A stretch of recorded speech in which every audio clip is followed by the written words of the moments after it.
Have you ever heard the sound a scalpel makes as it slides over bone? If you haven't, it's a little like a knife scraping over a hollow rock. The bone isn't as solid as you might think, not as solid as the blade at least, and the sound has an eerie quality to it.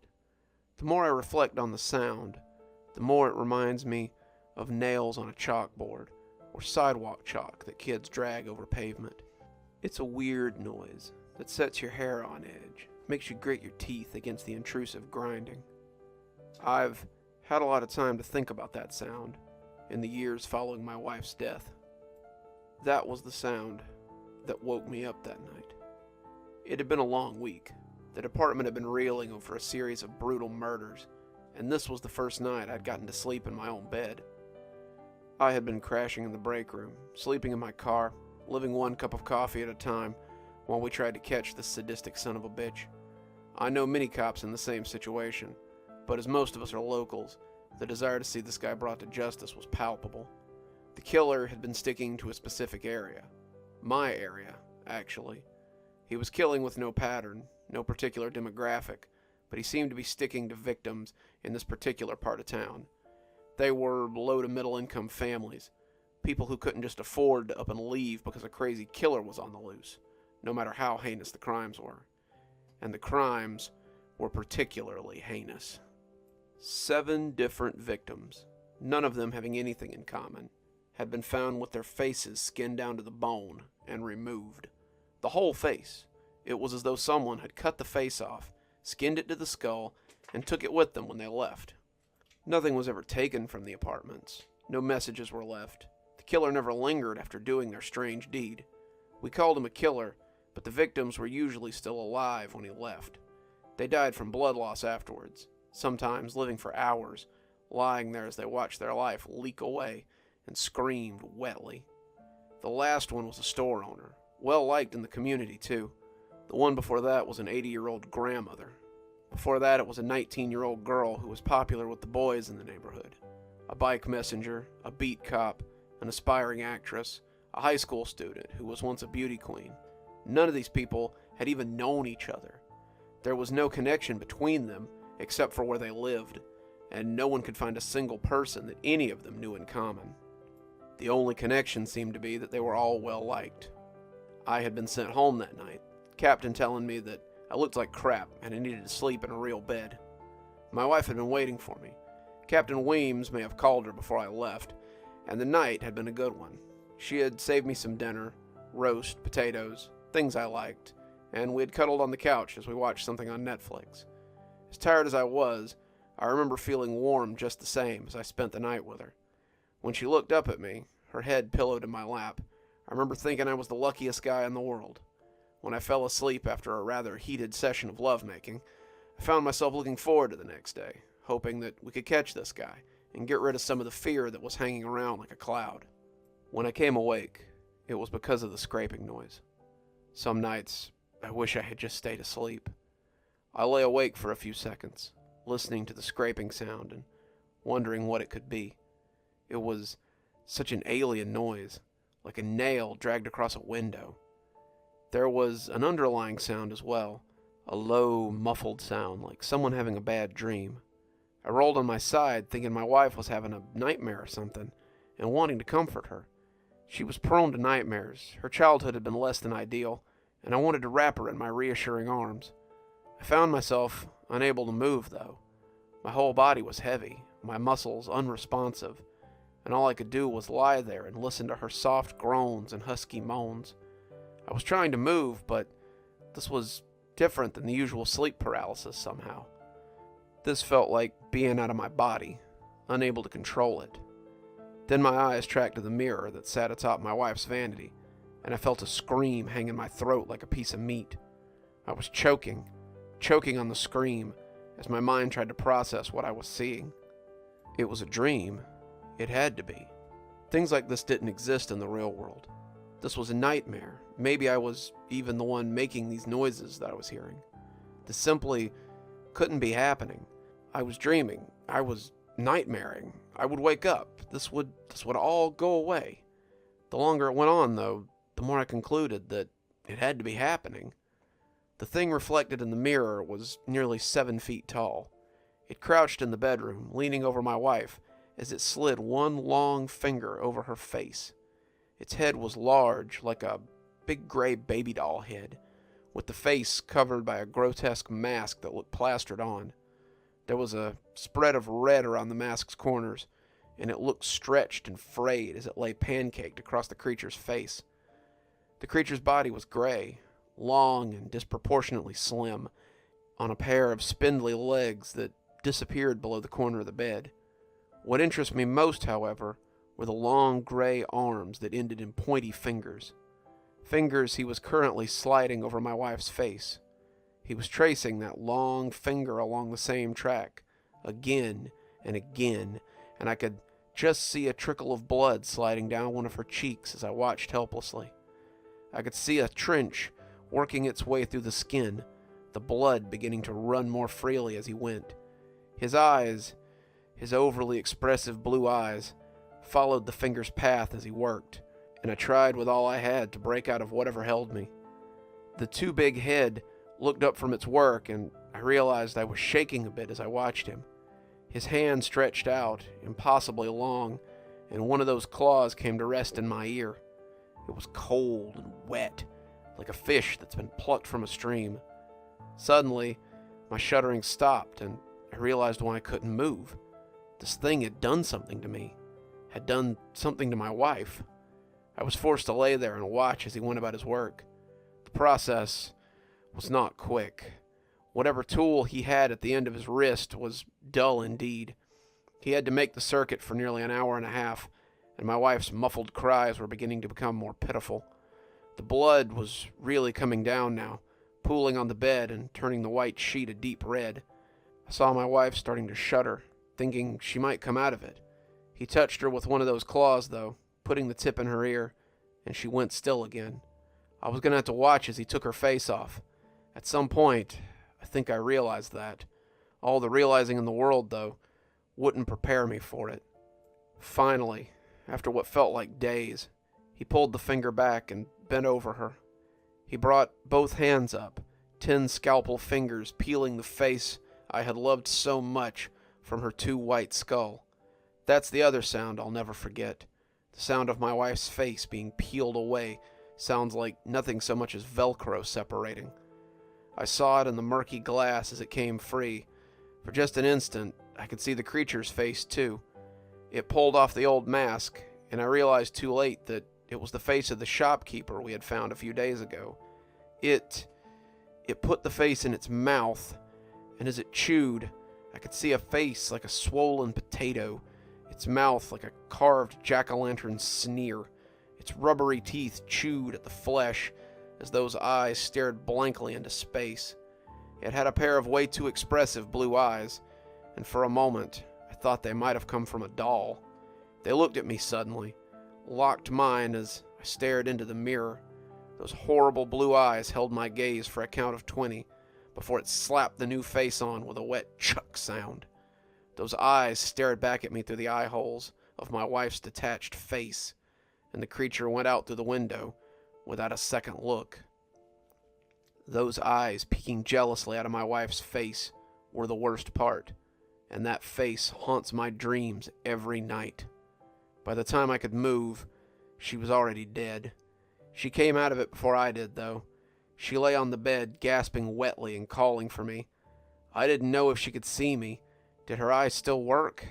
She passed out a few times as she tried to turn her head, finally just laying in her own blood and calling for me softly. She wanted me to save her, wanted me to wake her up from this nightmare.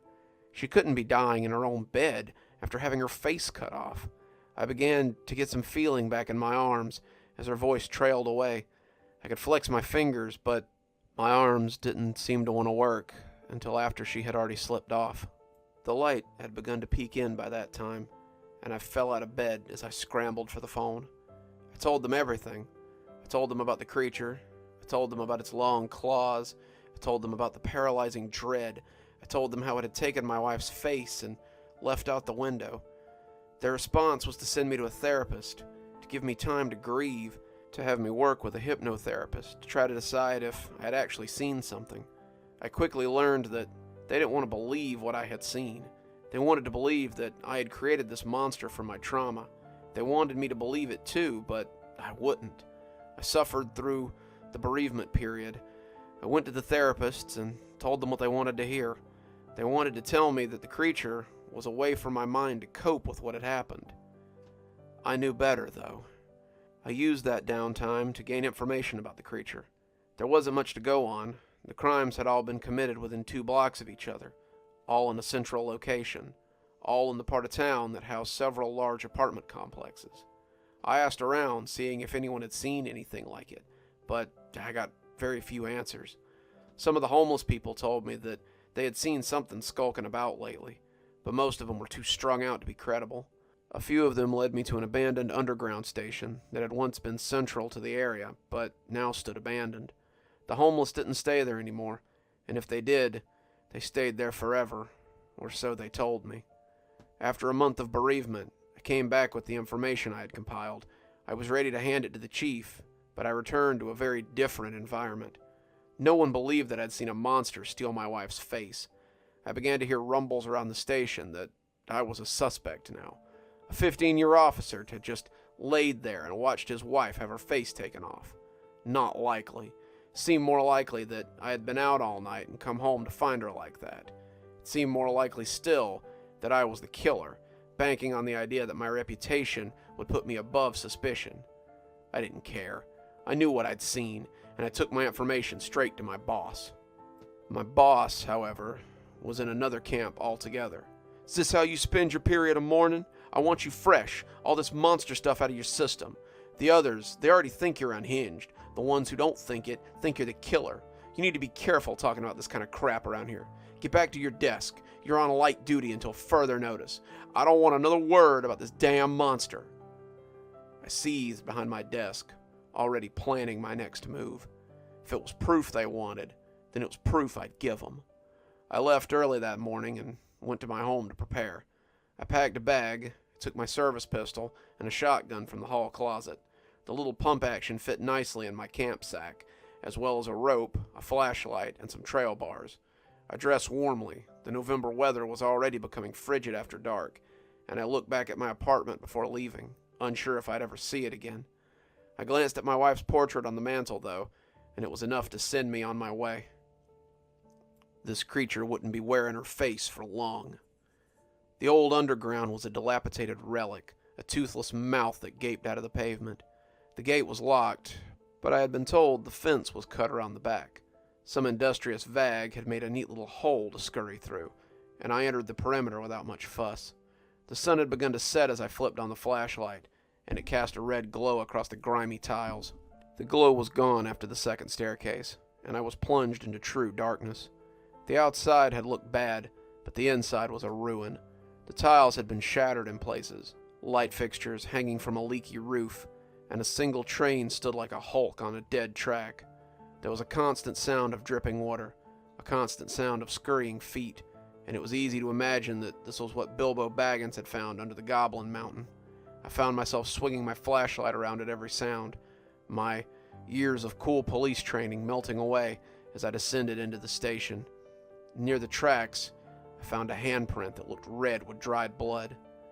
I jumped down to the tracks without a second thought, drawing my gun and looking right and left. My light fell across a fainted smear going left, light red staining the side of the train. I decided that was my direction. I moved quietly, not wanting to tip my prey off. He could have been hanging over my head for all I knew. If he lived here, he could probably see in the dark, and bringing a beacon with me would be as good as screaming down the tunnel. As I moved, I had little doubt that he knew I was here. The deeper in I went, the worse the scuttling and the skittering became. I told myself it was rats, but how sure was I of that? How sure was I that the scrabbling I heard wasn't the sound of those sharp fingers scraping across the ceiling? How sure was I that that scrabbling was the sound of those equally long toes, toes that I had never seen, gripping the pavement and moving his body along in a quiet scuttle? As I took another corner, I could swear that something big moved just out of my flashlight beam. I held it there for a count of 20 before turning away and continuing down the tunnel. The blood smears were all gone now, but I felt drawn deeper in as I took turns at random. It was almost as if I could hear my wife's voice calling me, and I had little doubt that he knew I was there now. I had even less doubt when he fell on my back, slamming my head down on the floor and sending my gun spinning out of my hand. I blacked out, and when I came to, I really wished I had died. I was laid across a metal bench somewhere deep in the tunnel. An eerie light lit the space, some kind of plant life maybe, and I found that I was paralyzed again. That was when my wife's face, a face made terrible by those two expressive eyes, loomed over me, and I'd have cringed away if I'd been able to move at all. It studied me, maybe it even recognized me, but its regard was terrible, as it came from a face I had loved so much. Her face was decomposed, rotting away as it clung to the creature's skull, and I felt something goopy fall onto my cheek as he leaned close to inspect me. I had only thought it couldn't get any worse. That was when he pressed that finger to the cleft in my chin. He began to circle, the claw digging against my skin as he slid the nail around and around and around my face. It didn't hurt at first. At first, it was little more than a discomfort, and I began to wonder how long he had been carving at my wife before I woke up. I stared at him, and he stared back, those baby blue eyes boring into me. His eyes were mesmerizing, terrifying, as they held unwaveringly still. As the minutes stretched into hours, I began to feel my face heating up. It was subtle at first, just a little warmth around my chin and forehead, but as the circling finger went round and round and round, I felt like someone was holding a lighter on my skin. I would have screamed, my flesh becoming seared, but I couldn't move, and my horror was trapped in my throat. I started to feel the blood as it slid down my cheek. First, it was just a trickle, a damp line or two, but soon it ran in rivulets. Soon I could feel my flesh parting from my skull. Soon I could feel that sizzling heat as it cut my skin, and I felt as though I might pass out. I had to. I must black out from this shock. There was no way that everyone was awake as he cut their living face from their body. It was impossible. It was sick. It was... He pulled the finger back suddenly, and I realized with real horror what was about to happen. All 10 fingers gripped my flesh, and I tried to pull away. Maybe I could still make it to a hospital. They could fix me. They could make this right. There was no way he was going to take my face. This wasn't how it was supposed to go. It wasn't supposed to... He gripped my face, and I heard that same Velcro ripping as my own skin came free of my skull. Then he devoured my wife's face as I watched, and slapped my own across the gore-soaked canvas that was his lumpy head. He hooted then. Hooted and cried in a strange, unknowable language. He turned to a deeper tunnel and cried out in pure pleasure as he fulfilled whatever ritual he was performing, whatever dark spell he needed these faces for. I hoped he would let me go now. I had lost a lot of blood, but maybe I could still get some medical attention. I felt groggy, but when I heard something struggling out of the depths of the tunnel, I felt something heavy settle into my guts. What fresh hell was this? Out of the darkness, lit only by whatever phosphorescence dwelled down here, came a hulking thing that slid on long gray limbs. It was spider-like, a massive gray blob that pulled itself along on something like tentacles. Each of them ended in the same hooked fingers as the creature. It lowered its equally mushy face to the creature, taking in the face he now wore, and I heard something speak in a voice made of broken glass. "Do's it please, oo mother? Do I please, oo mother?" it cried, and that voice was full of hope and terrible longing. The gray creature leaned in, seemed to contemplate for a long moment, before it opened its shapeless mouth and whispered a single horrible word in a language like snakes crawling across my naked face. Ugly. Then it pulled itself back into the depths, and I heard the creature sobbing as it fell to its gray knees and wept. Then, suddenly I was running. My mind had set itself to autopilot, and my body and mind just couldn't take it anymore. Myself pushed against this thing in its terrible need, and my body propelled itself away before this knowledge could do my brain lasting harm. I ran and ran, blind in that lightless world, as the blood leaked down my naked face. If the creature came after me, then I never knew. If the thing that wore my face came after me, I never knew. I was running 1 second, the darkness pressing in all around me, and the next my world was full of light, and I was falling into oblivion. The next thing I knew, I was in the hospital, being told just how lucky I was to be alive. An undercover cop had followed me to the underground entrance, and had waited to question me when I came back out. When I didn't come out for several hours, he called in people to look for me. Those people had heard me screaming through the tunnels, caught sight of my faceless form in their flashlights, and caught me just before I fell. I had nearly died on the way here. I had simply lost too much blood, and my body was in some kind of shock. They had sedated me, my night terrors causing me to buck and scream, and I had spent nearly a week in the hospital bed. No one thinks I'm crazy anymore. No one thinks I'm the killer anymore. Certainly, no one believes I cut my own damn face off. I'm writing this as a warning to anyone living in the area. Get out. Leave your home, and get out. The creature has no rhyme or reason for his actions. He seeks only to gain something that I believe he will never find. I'm safe now, a faceless horror who will have to live his life with the knowledge I discovered under the city that day.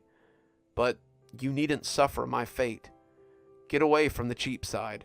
Get away from the concrete apartments. Get as far from the city as you can, lest you be one more face for this monster to show his mother.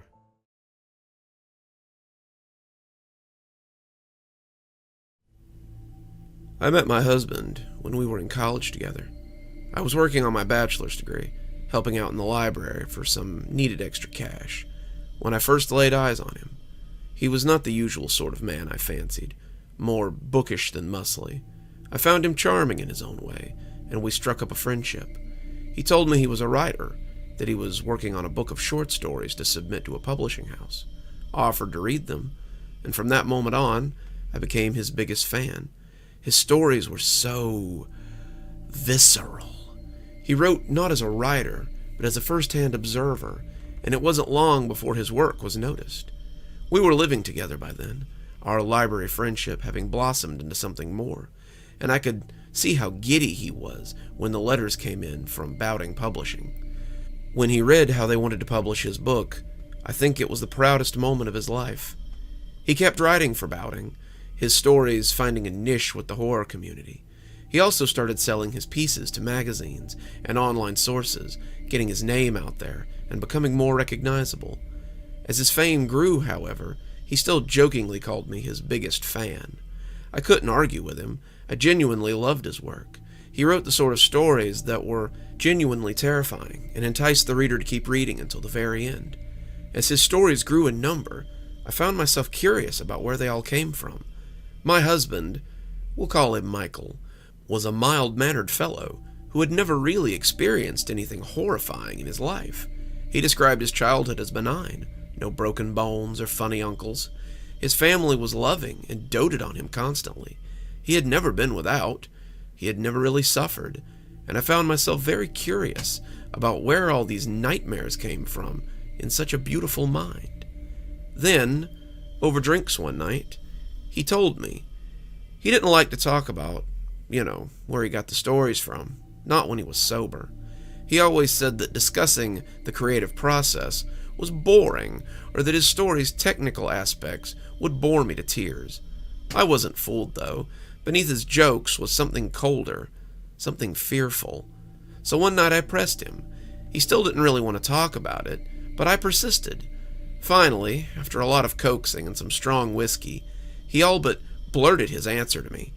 I wish now that I hadn't asked. "It's the door," he said, and at that moment he seemed almost afraid of his own words. "The door?" I was confused by the queerness of his answer. What do you dream about?" He asked the question so suddenly, I was taken by surprise. "Oh, I don't know. Normal things, I guess. What I did the day before, movies I've watched, weird things my mind cooks up. I've only ever had the same dream my entire life.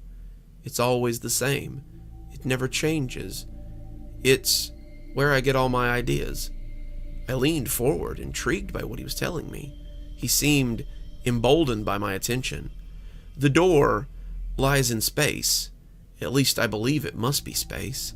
It floats in a great void, and every night I visit it. I float through this void naked, an umbilicus connecting me to whatever lies beyond. Every night I approach the door, and every night it whispers to me through the keyhole. Do you remember the little journal on my bedside?" I nodded, begging him to go on with my eyes. "I've trained myself to write the things I hear while sleeping. Sometimes I see pictures or faces when I look through the keyhole. Sometimes I hear terrible words spoken by creatures I imagine to be beyond my description.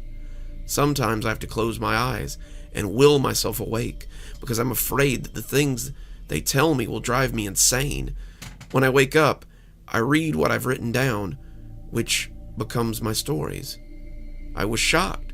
"So all your stories come from this big door in space?" He smiled at me.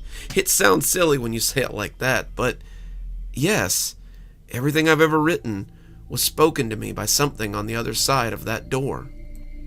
I didn't think anything of it the next day. We'd been drunk, and he had just spouted off something to make me shut up. I was sure of it. I became more aware of his journal, though. Sometimes at night he would wake me up with the scratch of his pen on the page. I didn't like to look at him when he was writing it. It was like something otherworldly had taken his strings and was using him without his permission. Watching him write in that fugue state made me feel uncomfortable, and I took measures not to be awake while it was going on. I didn't think anything else of this, not until about 3 months ago. That was when he started having the nightmares. His work had always been creepy, always terrifying, but now it took on an alarming quality. He began talking about creatures that lived beyond the door. These creatures sounded more than a little Lovecraftian, and he was assured that their presence on Earth was an affront to the natural order. They came and went, their arrivals marked by some with great portents, and their battles had shaped history. The stories weren't the only thing that changed, though. He began to sleep poorly. His sleep had always been placid, peaceful, but now he thrashed and mumbled in his sleep. He whimpered in the night about the pale lady or the green man and the riotous red that surged like blood. The words he wrote in his journal were unreadable, a foreign language, but he sat and scribbled them, transcribed them every morning like a dutiful follower of some religion. He began to change. His eyes bore huge bags. He was jumpy and unsure of himself, and more than once I caught him catnapping fitfully during the day. His writing, however, was more in demand than ever. The magazines he wrote for wanted more stories about these strange old ones. His editor wanted to publish a compilation of them at once. He had no lack of material for the book, but I began to get worried about his health as he proceeded. We had been married for 2 years then, just starting to make a life together, and I was afraid that his candle would burn out before mine. I asked him one night to stop writing the stories. He was at his computer, typing away dutifully, when I made the request. He turned his head to look at me, haunted eyes boring into mine, and laughed for the first time in weeks. It wasn't his laugh, though. The laughter was jagged and full of despair, humor shared only by the damned. He laughed like a madman. "I can't. If I stop writing, they won't like it." "Who?" I asked in confusion. The ones behind the door. They've marked me as their chronicler. I can't stop until the job is done. These things are killing you. Can't you see that, Michael?" He slumped over his keyboard, resting his head against it, making a line of letters as he did so. Don't you think I would if I could? If I could stop, I would give so much to stop. The things they tell me, no one should have to know these things. It's fruit from the poison tree, and I wish I did not have the knowledge that they've given me. Then stop, I said suddenly. Just stop writing. Tell them you refuse to write their story. He looked horrified. Refuse them? I've never refused a story before. What if it stops the door from working? I turned him in his chair and pulled him to me. The door is in your mind, love. The way it manifests is nothing more than your own mind working through your stories. The monsters are of your own making. You control them. They don't control you. At that moment, he looked relieved. He hugged me back and seemed on the verge of tears. I don't think he had ever thought of those nightly excursions as anything but in a literal sense. He had never imagined that these things could be of his own creation, and the knowledge had made him feel free. I'll tell them tonight, then, he said with a smile on his face. I'll tell them that I don't want to write about them anymore. I'll tell Fred that I don't want to continue these stories in the morning. He won't like it, but he'll understand.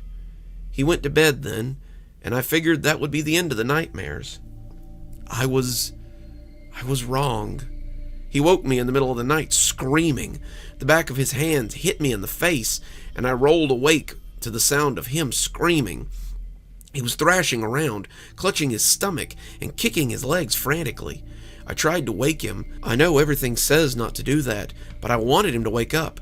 I slapped his face. I threw water on him. I screamed his name, but nothing worked. Someone banged on the door, but I ignored them. I tried in every way I could to help my husband. Finally, he helped himself. We were in the ER. The knocking person had called the paramedics, and they had burst in. They thought someone was being murdered, but they loaded him up and took him straight to the hospital when they saw what was going on. He lay in an ER bed, screaming and kicking until they finally restrained him. He went right on thrashing and yelling until nearly 4 a.m. Then he gasped loudly, like a diver coming up from a deep depth, and seemed to come awake. "They cut my umbilicus," he said in a tone of the most profound sorrow. They moved him upstairs later that day.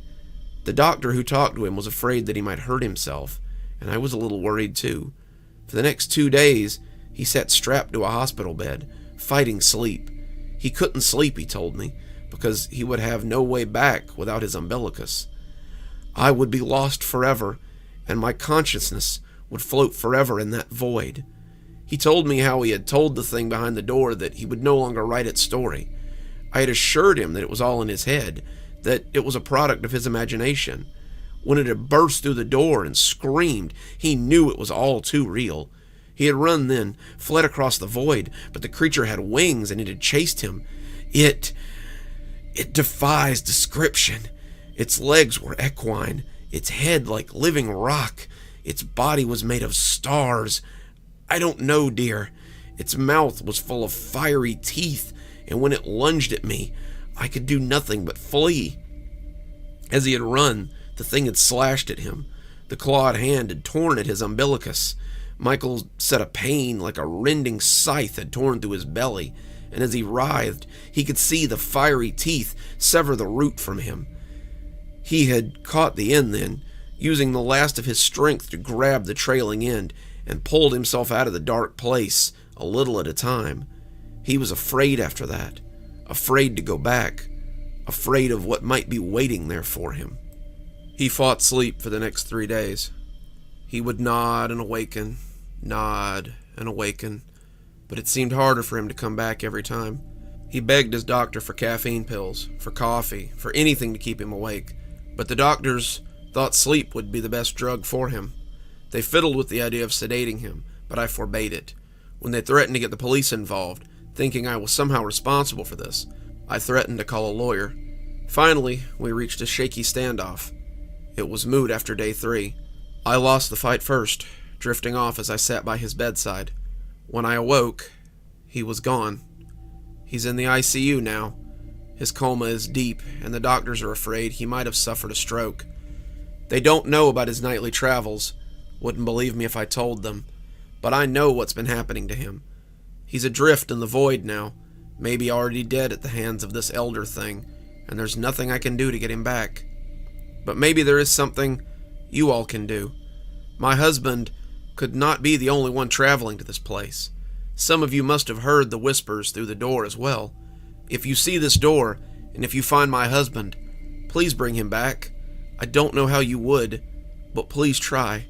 And if the creatures on the other side of the door talk to you about things from the other side, please do yourself a favor and listen to them. Don't ever stop listening to them. I wish I had never told him to stop listening. The price you pay for ignoring them might be your life.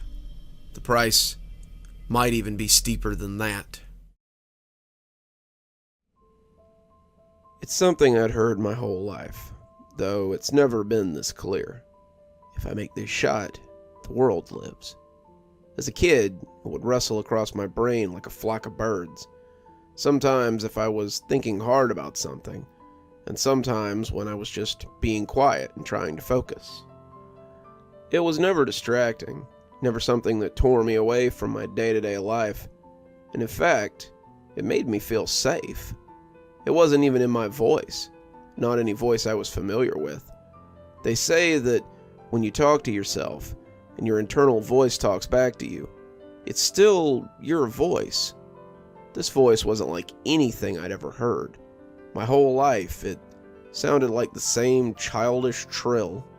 As I got older and started going to church, I started to think it might be something different.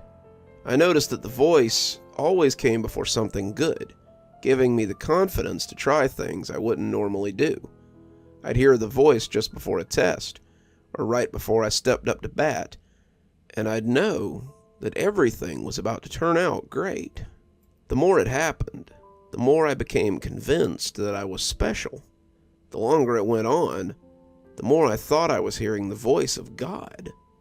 I told my priest about it, my family being very Catholic, and he said it sounded like I had a close relationship with God. Even at 8 years old, I could tell that he didn't believe me, but I didn't care.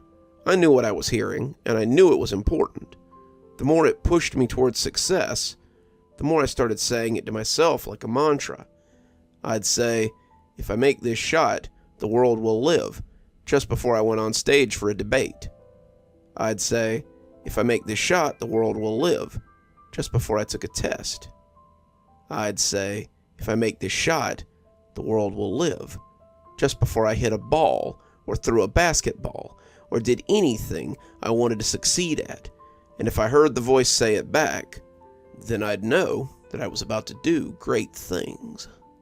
It's what pushed me into the priesthood, and pushed me to my ultimate act of blasphemy. That's not the right word, but it's the best I can think of. It had been 30 years since I'd first heard that voice, and I was now a young priest with a church of my own. I had built a reputation with the other priests for writing sermons that kept parishioners in their seats and having a lot of luck regarding matters with the diocese. I'd gotten through the ranks faster than most, doing very well on my tests of catechism and church doctrine. At this rate, I was on my way to becoming one of the youngest bishops in my area. I had never told any of them about the voices, thinking it was similar to the way people in the Bible had heard the voice of God once upon a time. I knew it wasn't okay for me to think of myself as a prophet, but whatever the reason, I was still certain that it was the voice of God. I should have been pleased, but I found myself thinking more and more about the nature of the phrase. I'd hear it before sermons sometimes, and know that today's reflection on the Lord's words would be particularly captivating.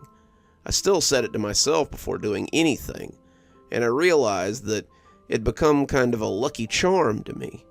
Things would go well, and I would attribute it to the mantra. But why did I make this leap? Because it had always been? I needed to be sure. So I started doing research. Luckily, or unluckily, the Catholic Church has a lot of resources for those looking to research the nature of religion. There was a lot of information on prophets, others who had communicated with God and his messengers, but my own situation was unique. I heard the same phrase again and again, and if it was the voice of God, then it was the first for such repetition. God told his prophets and chosen mouthpieces what he wanted them to do. Go to Nineveh, free the Hebrews, sacrifice your son. Whatever he was asking people to do, he was always very specific. If I make this shot, the world will live was not particularly specific, though. I don't want any of you reading this to think that I went in only from a position of faith. I started by having a checkup with Dr. Redmond, my family physician. He ran a series of tests to determine if I had any underlying conditions, perhaps a tumor or some undiagnosed schizophrenia. It would have been easier if it was just something I could chalk up to external stimuli, but Dr. Redmond told me I was healthy as a horse when the results came back. EKG, EEG, X-ray, physical, CT scan, heck, you even passed the cardiac battery with flying colors. I hope the Vatican has deep pockets, because I'd imagine you just broke your healthcare budget for the year. I thanked him, figuring the church could foot the bill for my upcoming research. With the tests showing that I was in the right state of mind with a sound body, I started studying ways to instigate a more receptive state. There were several accounts of priests fasting and praying so they could speak with God, and while the idea of starving myself didn't appeal to me, it seemed to be the best way to find out more about the voice. It had never changed through the years, still sounding youngish with the first rumblings of depth, and I wanted to know if the phrase had some deeper meaning. The Lord works in mysterious ways, but if he had some job for me, I needed to disseminate what it was. I told my aides what I meant to do, giving them special instructions not to bother me, but to check on me periodically. If they found me passed out or unconscious, they had specific instructions to offer aid. If I was hurting myself, worse than depriving myself of sleep and food I meant, they were to call the hospital and have me admitted. As long as I was still praying or meditating or not doing myself any harm, they would leave me to it. I planned to conduct my little experiment from Sunday night to Saturday night of the following week, and on the following Sunday, I would come to Mass with something to talk about for my weekly sermon. I had no idea how prophetic that statement would be. So, after Mass on Sunday night, I locked myself in my study, ate my last meal for the week, and began to read. I started at the beginning, reading of creation and of the garden, and as the hours stretched on, I began to read aloud to keep myself awake. The first night was easily the hardest. My body cried out for sleep as my stomach grumbled for lack of food. By the time Brother Joseph had come to check on me the next morning, I was past the worst of it and still reciting the book of Numbers. He left me water, asking me how I felt before leaving me to it. This was the height of my excitement for the project. I'd only been awake for about a day, and my zeal was still running high. I had heard the words 3 or 4 times throughout the night, and they had been clearer than they had ever been before. Sometimes the words were muffled, sounding like a kid's tin can phone, but that night the words were crisp and clear. I read for the rest of the day, hearing them 2 more times, and as night settled in, I felt tired, but still with hope and God's love. By day 3, some of my enthusiasm was starting to slip. I'd heard the words a few more times, twice perhaps, but I was starting to feel the effects of sleep deprivation. My stomach was also in a knot, and my head was swimming as my blood sugar fluctuated wildly. I had read stories about men fasting for weeks at a time, and I couldn't imagine another day of this. The only thing that kept me going was the knowledge that, the few times I'd heard it, the voice had been clear as a bell. Thursday night found me doing laps in my study when I finally got my answer. I had finished the Bible Wednesday night, and had moved on to the Contemplations of Dogma by Cardinal Mansfield.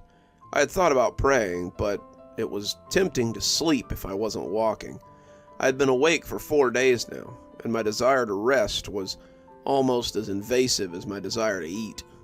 I was dizzy as I read, the words running together, and as a stomach cramp hit me, I saw the book tumble from my hands as I doubled over. I thought I might throw up the water I had drunk a few hours ago, but instead I continued forward and fell to the floor. I landed next to the book, my world going black as I fell over, and I wasn't sure if I was going to wake up. If I make this shot, the world lives. I could hear the voice as if someone were whispering it into my ear. I opened my eyes and was suddenly aware of floating. I was hovering over the shoulder of a young giant, his face that of a high school or college student. He was writing an essay, his pencil scratching on the page as he toiled away at his work. He would stop and erase something before starting again, and as I moved closer, I could see that he had a small stack of finished papers beside him on the desk. How long he'd been writing on this essay was anyone's guess, but with an angry growl, I watched him crumble up the page before turning in his chair to face me. If I make this shot, the world lives. With a smooth and practiced arc, I watched him toss the paper into a nearby garbage pail before returning to his work, his pencil scratching away as he wrote. I was speechless. What was I seeing here? Was this God? It couldn't be. Could it? As he furrowed his brow, I saw that this essay wasn't the only thing on his desk. There was a manuscript, too, the title page proclaiming it to be Golden Fields. I began to understand why I had heard him say the mantra so many times. I assumed it was part of his process, and the throwing away of ideas was as much a part of it as writing itself. If I were to read that manuscript, I wondered, would I find a priest in it? Perhaps one who hears voices? Was this man my creator? My God? The architect of everything that I knew and loved? I came to in the emergency room, Brother Marcus having found me seizing on the floor and called an ambulance. Now I lie here, contemplating what I saw. Was it real? Did I actually see these things? Did I actually see this being, or was it something my mind created? As I sit here, I can still hear the words from time to time, but I don't say them anymore. The church has given me a short leave of absence, but I don't know if I can ever go back to my old life.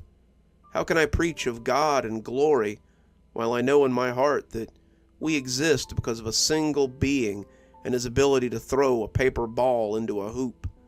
It makes me realize how insubstantial we are, how little we matter. But that's not the worst thing that has occurred to me while I lay here.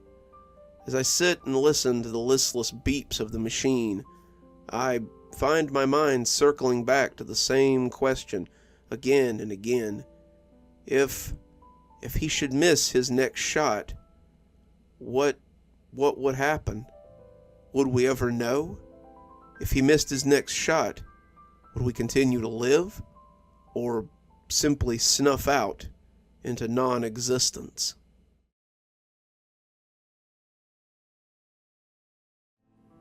Susan smiled as she watched Gus paw at his reflection in the mirror.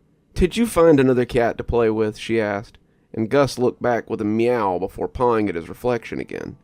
She was glad that Gus had found someone to play with, even if it was just his reflection. Gus had been depressed lately. They say that having only one cat could lead to this sort of thing. Cats are social animals, after all.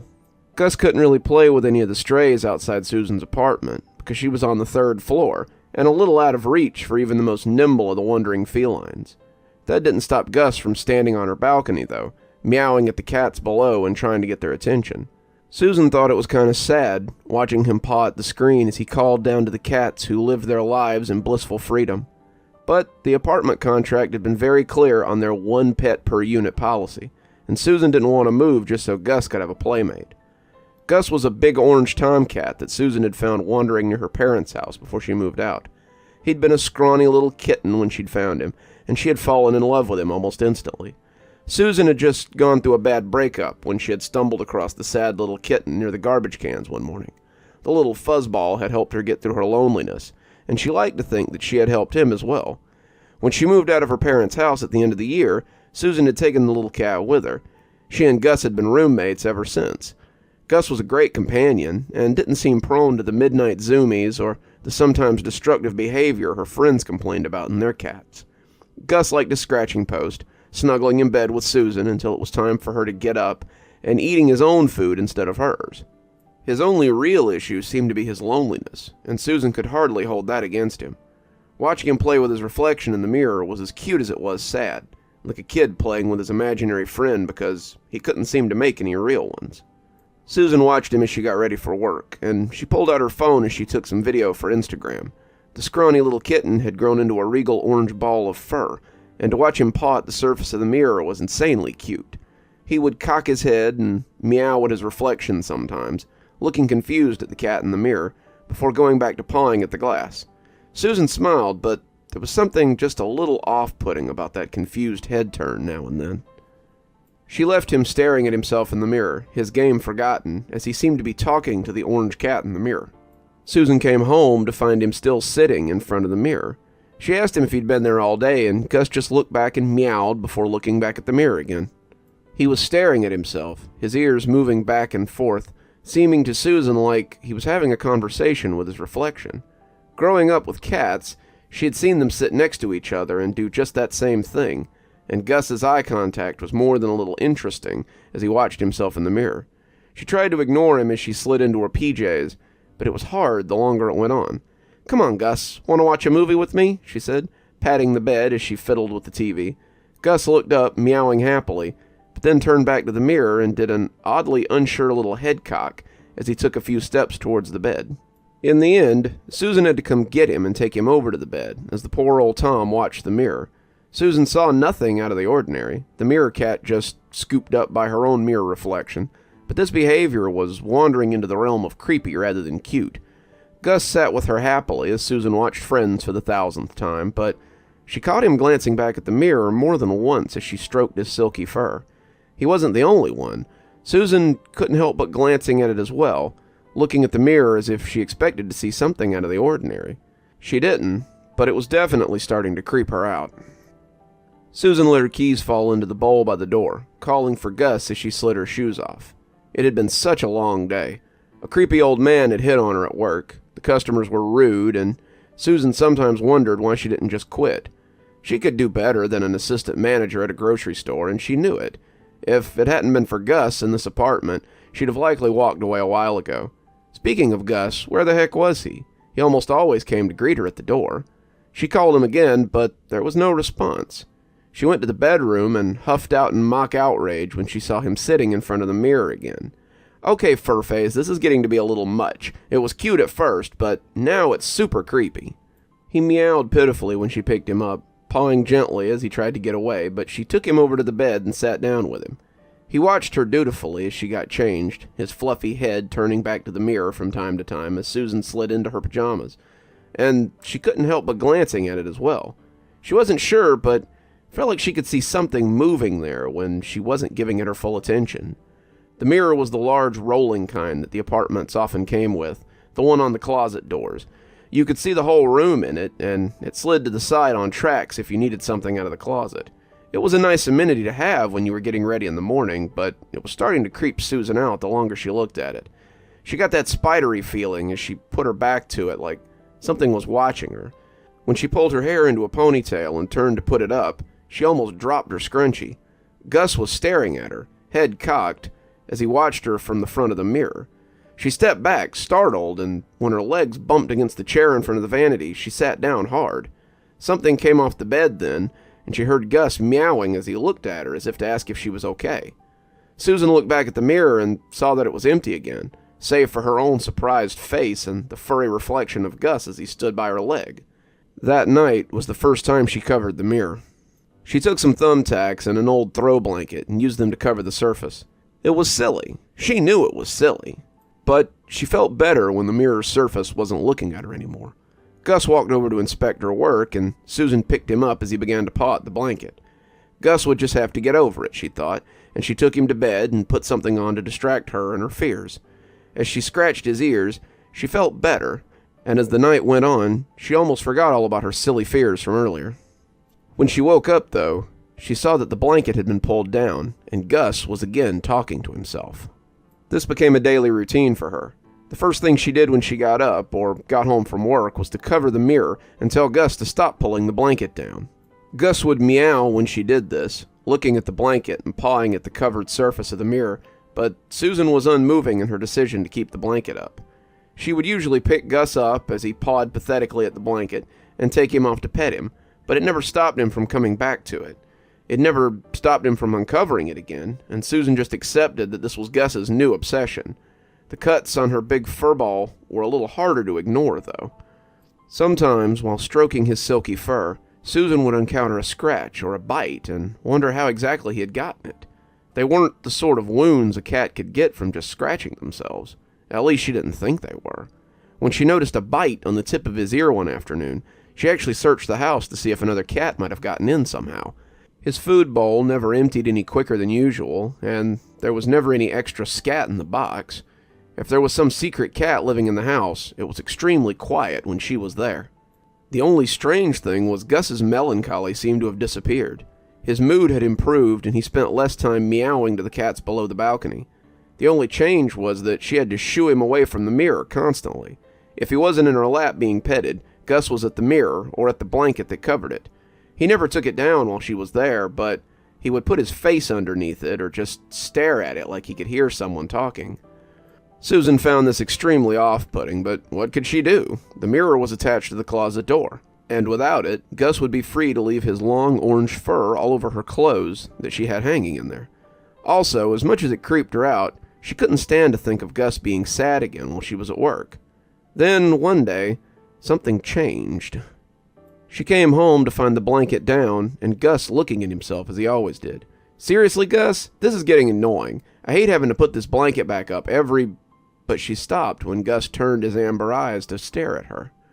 The two held their gaze for a few moments, but Susan couldn't help but hear the voice of her subconscious as it screamed that this wasn't her cat. It looked like Gus, it sat like Gus, and was a perfectly adorable little ball of orange fluff, but his eyes were different. They were the same amber gold they had always been, but today they were filled with hate. No, not hate, Susan supposed. It was something else, like a king looking at a mud-covered serf. Not with pity, and certainly not with any desire to help it. Gus looked at her with scorn and something akin to disgust. How exactly a cat could portray these things with its fuzzy little face, Susan didn't know, but that's what it was. Gus loathed her. She suddenly caught him by the scruff, and when he hissed at her, Susan realized it was the first time she'd heard him do that. He swiped a fat ginger paw at her, and Susan almost dropped him as his claws sliced her wrist. Gus growled and cried in his angry little voice, a voice that was suddenly less cute than usual, and Susan tossed him into the hall and closed the door. Gus bumped at it, hissing and yowling, and Susan was surprised when she realized that her back was against the door. It was like she thought he might just come through the door. She locked it just in case and walked into her bathroom as she washed the cut with soap and water. It wasn't very deep, but the 3 long scratches had been right across her wrist. She had just finished putting some Bactine on it and looking for a Band-Aid when she heard Gus's pitiful meow from the other room. That sounded more like the lovable fluff Susan knew, so she slapped the Band-Aid on and went to open the bedroom door. Perhaps she had just startled him as he had startled her. She hadn't grabbed him by the scruff of the neck since he was a kitten, and he was quite a bit heavier now.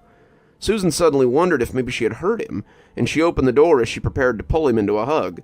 "Sorry, Gus, you just scared me. I wasn't..." But she opened the door and noticed that he wasn't there. She checked the hallway, but Gus was nowhere to be found. Susan shrugged, tallying it up to strange cat behavior, and finished doctoring her arm before going to start dinner. As she cooked, she kept expecting to see Gus come out and sniff or rub up against her leg. Gus was always so curious, and he always came to have a look when she was cooking or watching TV. He had even jumped into the shower with her a few times, though he always instantly regretted it. She began to feel guilty about what had happened earlier and just wanted to find him so she could pet him and say she was sorry. Even so, those weird eyes kept coming back to her. She couldn't shake the idea that that cat hadn't been her Gus. She didn't see him again until she was cleaning up and getting ready to take the garbage out. Susan was in a bit of a hurry as she tied the bag up and started pulling it out of the can. The plastic pan the chicken had come in had likely leaked into the bottom of the bag, and she wanted to get it to the dumpster before it dripped onto the floor. She hadn't seen Gus since she'd put him out, not even as she ate chicken Alfredo on the couch. He was likely still sulking somewhere, but she figured he'd come out when it was time for bed, and all would be forgiven by tomorrow. She thought she might have heard him, though, and he sounded upset wherever he was. Susan had cocked an ear several times as she cooked, listening to the meows of a familiar cat from the back of the house. She had called him, even taken the tuna he liked to coax him out, but he had never poked his head out or shown any interest in any of it. Susan had looked all over for him a few times, but as the sound of her sauce bubbling began to sound more like burning, she always returned to the stove. She walked to the door with her swinging bag of trash, and when the door came open with a loud creak, she heard claws scrabbling on linoleum. Susan saw an orange lightning bolt come barreling out from behind the china cabinet and make a break for the open door. She moved purely by chance, and Gus hit the trash bag as he yowled and smacked against the cans and packages inside. Susan dropped the bag, no longer mindful of the chicken drippings, and reached for Gus before he could escape. He had never tried to run away before, not even as a half-starved little kitten, and when her hands settled around him, he yowled and slashed at her furiously. He clawed at her hands, swiped at her face, and Susan stepped back when one paw scored her across the cheek and thought about the garbage a little too late. Whether it was the chicken leavings or some other liquid, Susan felt her feet shoot out from under her as she fell against the china cabinet. Her head smacked against the bulky old thing, and everything went fuzzy as she watched Gus run off into the night. She called his name distantly before passing out and waking up somewhere very different. Susan woke up in the hospital. Her mom was reading a magazine, but as Susan groaned, she called for the nurse and leaned in to have a look at her. The nurse came on the run, and Susan was soon poked and prodded and examined by her mother and several people in scrubs. She was confused and a little scared, and when she asked what had happened, it took her dad coming in from the cafeteria to shed any light on the situation. The complex had called her parents, since they were her emergency contact, to let them know that a neighbor had found her passed out in her doorway. They had called an ambulance, and she had been rushed to the ER with a head wound. She had spent 3 days unconscious, her concussion pretty substantial, and her parents had been worried sick. She asked her dad if he'd been to the apartment and if he'd seen Gus, but he said he hadn't done much more than put some food in a bowl and lock the place up. "He's probably okay, sweetie. Cats are pretty self-reliant. I'll go back tonight and make sure he has food and water, though." They wanted to keep her at the hospital until they were sure that she was okay, but Susan was adamant that she needed to leave. Gus had gotten out, and she needed to find him. He had been scared by the garbage bag and startled when she grabbed him. He hadn't meant to scratch her. He was probably cold and scared and waiting for her to come home, and she started to cry when they told her it would be a few more days before she was released. Her dad didn't help matters much. He checked on Gus, but said that he must have gotten out. His food bowl was still full, and he hadn't come home when her dad had called him. He had looked around, but he hadn't seen any sign of him. "I'm sure he's just scared and waiting for you to come back. He'll probably meet you at the door when you come home from the hospital," he assured her, his face showing a lot of worry. She came home 3 days later, after the hospital had run every test they could think of, and Susan was greeted by nothing but a plain beige door and a note from her neighbor wishing her a speedy recovery. She opened the front door thinking maybe he would be there, but the house was cold and empty. It felt lonely without Gus there to welcome her, and she decided then that she had to go look for him. Maybe he was close by, playing with the cats he had seen from the balcony. She would get some treats and call him, and hopefully he would come back after some coaxing, and they could be a family again. She was halfway down the hallway when she recognized a pitiful meow from her bedroom. She came through the door looking frantically for Gus. Had he gotten stuck in the bedroom? How had he been eating and drinking this whole week? She expected that he would come pelting out when the door opened, but he was nowhere to be found. She started looking for him under the bed and in the closet, but when the same sad meow came from behind her, she turned and found the source. It was Gus. He was just as fluffy as she remembered him, and it broke her heart to see how thin he looked under all that fur.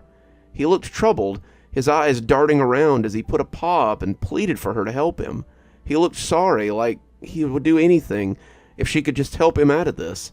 And as she approached him, Susan could feel her tears coming down in a torrent. Gus pressed his paw against the mirror. His toes were visible from the other side, and as he pressed and shoved, she could see he was becoming upset. Gus was stuck inside the mirror, his world nothing more than a little room, the one he had loved so much. Susan put a hand up to the mirror, covering his little paw with hers, and only then noticed that she didn't have a reflection. She sat and wondered if she'd have to watch her poor cat Gus waste away, unable to help him, and she laid her forehead against the glass as she cried all the harder.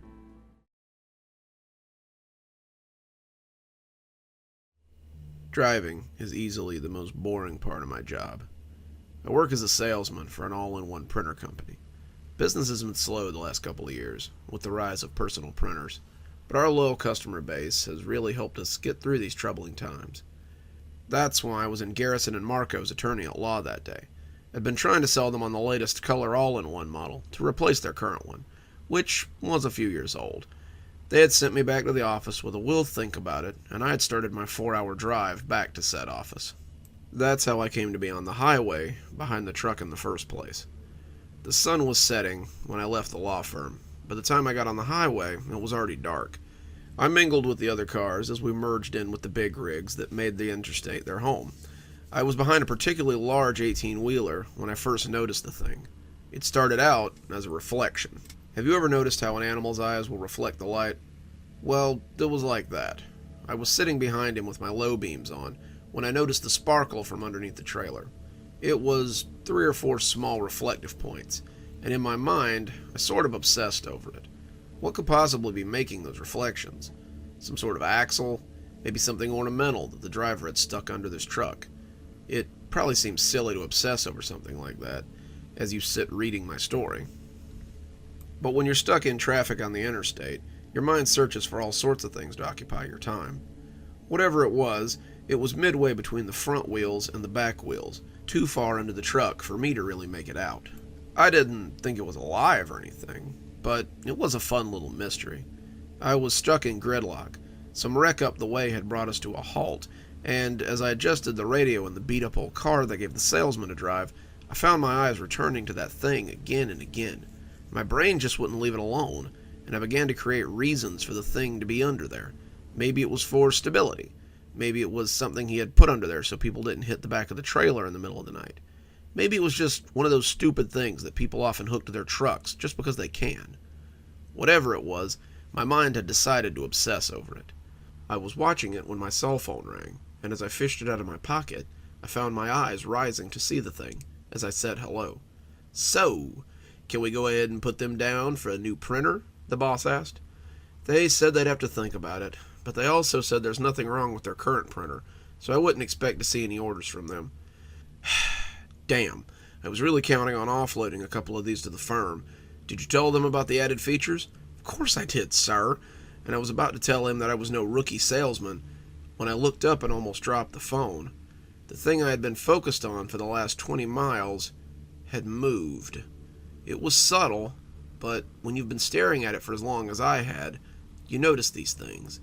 The thin fiber filament had shifted somehow, and the pattern had changed. I was almost sure of it.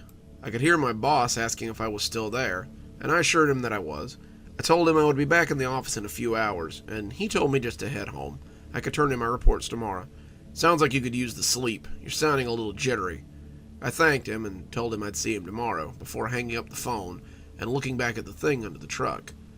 I could also see 6 surfaces reflected back at me now, instead of the 4 I had seen a moment ago. They looked even more like eyes. Whatever wreck there was up ahead, they must have cleared it out of the way. We were suddenly moving along again at a brisk pace, and I was glad for the shift in speed. My mind had suddenly turned what looked like some kind of ornament into something dangerous, and I really wanted to be from behind this truck. There was no chance of getting around them, though. The traffic was still pretty tight, and I was pretty well trapped behind this 18-wheeler and the 18-wheeler beside me. So for the next 2 hours we drove, the most nerve-wracking 2 hours of my life. The longer we drove, the more I was convinced that it was no optical illusion. Whatever was under there was definitely moving, and it had quite a few legs that I could see. It was using 2 of the thinner ones to hold itself under the truck, and the other 6 or 8, or maybe even as many as 10, were anchoring it to the truck itself.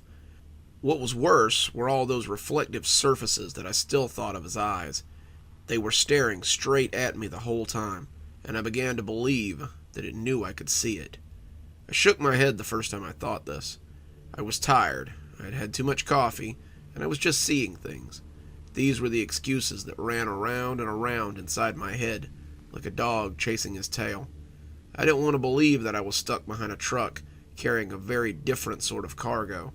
I wanted to believe that I was just seeing things, and I was making things up to pass the time. That sort of delusion only lasted until the thing moved closer. You see, the longer I watched it, the longer it watched me. I don't know if it knew I could see it, but it didn't seem to like the level of scrutiny I was giving it. It was midway between the cab, watching me like a predator watching its prey. The longer it went on, the less safe I felt inside my car. Something that big could surely get through the window, or break the windshield, and I would have nowhere to go in this gridlock. But I was still trying to be rational, trying to be realistic. There was no way that whatever it was alive. It was a trick of the light. It was my mind playing tricks on me. When I finally got home, safe behind the door of my apartment, I would laugh about how silly I had been, and feel really stupid. I was a grown man behind the wheel of a car, jumping at shadows. I began to use this idea as a security blanket, wrapping myself in it so I didn't just go crazy right there behind the wheel of my car. That was when it moved. The reflective eyes shifted suddenly. I don't mean that they blinked or anything. I mean they shifted. One minute I was looking at it, and the next it was sliding beneath the underside of the trailer. Suddenly those eyes were coming closer. They were less than 10 feet away from my car now, peering from under the trailer at me as I tried to maintain my speed. I know how that sounds, but it's the truth. Whatever it was had finally gotten tired of being watched, and had decided to get closer. I felt a sudden stirring of primal fear. This must have been how early man had felt when it encountered something it just didn't understand, when it saw the long teeth and heard the growl of some unknown predator, when it saw the all-too-intelligent eyes of an animal that was a little too human reflected in the darkness, when it came to realize that the safety of its cave could also be a trap. I imagine that it felt just as helpless as I did now. Helpless, but intent on survival. I tried again to convince myself that I was being silly. This was nothing more than a trick of the light, some errant spiderweb under the cab that my headlights were catching that just now came loose and was presenting itself as some sort of boogeyman for me to be afraid of. I suddenly knew how to alleviate this fear. I would flip my high beams on. The high beams would show me the underside of the truck, and I could see that the source of my fears was nothing at all. I reached for the switch, my hands much less steady than I thought they should be, my fingers wrapping around the knob. For a moment, I just couldn't bring myself to turn the switch. Did I really want to know? Did I really want this thing to know that I knew? Once the monster in the closet knows that you know it's there, does it have any choice but to eat you? I shook my head and flipped the switch on. I know now that I shouldn't have done that. What was under the cab was no spider web, but it was the monster I had feared it was. It was a spider the size of a large dog. It was easily 4.5 feet tall, and it was hunkered beneath the trailer's cluster of wheels. It looked at me upside down, with its legs clinging to the metal, its fangs dripping some translucent liquid and clicking together very fast. It made a high, angry sound that I could hear from behind my closed windows, and the look it gave me on its far too expressive face was terrifying. My brain seemed to give me a choice between fight or flight, and in my cowardice, I chose flight. I pulled around the truck, pulling onto the soft shoulder of the road, and drove around it and the line of angry cars. Fortunately, there were no police officers in that line. There was an exit ramp not too terribly far from the truck, and I whipped into the on-ramp and pulled away from the highway into the small gas station about a mile later. It took me nearly 30 minutes to make my breath regular, expecting that spider creature to attack my car any minute. When I had control of myself again, I drove home. It took an extra hour, but I took side roads and back ways the whole way. So often in these stories, there's a moment of horror that comes afterward. Some accident, a truck found abandoned on the side of the road, a dead body in the truck stop, but there was none of that for me. I never heard a news report alluding to anything strange or out of the ordinary. I could almost forget about it until I closed my eyes and see those far too expressive eyes looking at me as the high beams pin it to the underside and their lights. I take back roads whenever I travel now, avoiding the highway at all costs. I avoid big rigs as well. I don't ever want to see anything like that again.